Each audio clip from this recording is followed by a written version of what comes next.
Hello! Tips na ko sa gustong pumayat. Ayan. Nga, magpapayat na mag-jogging. Control lang sa kaon. Then exercise panagsa. Ginawa ko lang na hindi lumaki yung katawan ko ay pag hindi ako nagugutom, hindi ako kumakain. Pag kumakain ako ng marami, yan, for example, sa lunch, kumakain ako ng marami. Paggabi, hindi na ako masyado kumakain. Uminom yata ako ng kape.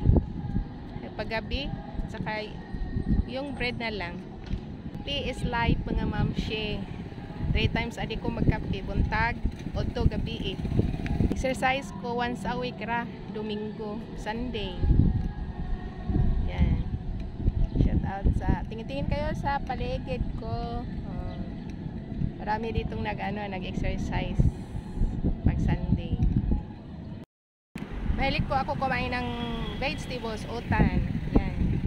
Kain ako ng utan, hindi masyado ng karne. Ay, ang sarap pala ng ng lechon.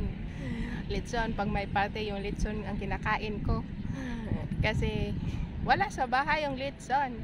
Palagi nilang utan, kamunggay, agbate, okra. Yan, ang kinakain ko, kamatis. Mas maraming kamatis. Mas masarap. Pag may edad na tayo, lumabas yung mga sakit-sakit natin sa ating katawan. Kasi 48 na ako. 48 na ako ngayon. Marami na akong binabatsyag sa katawan ko. Masakit yung tuhod. Masakit yung tuhod ko. Masakit yung tuhod ko palagi. Kaya ako mag-exercise panagsa. Yan dito. Ang mga tao mag-exercise dito.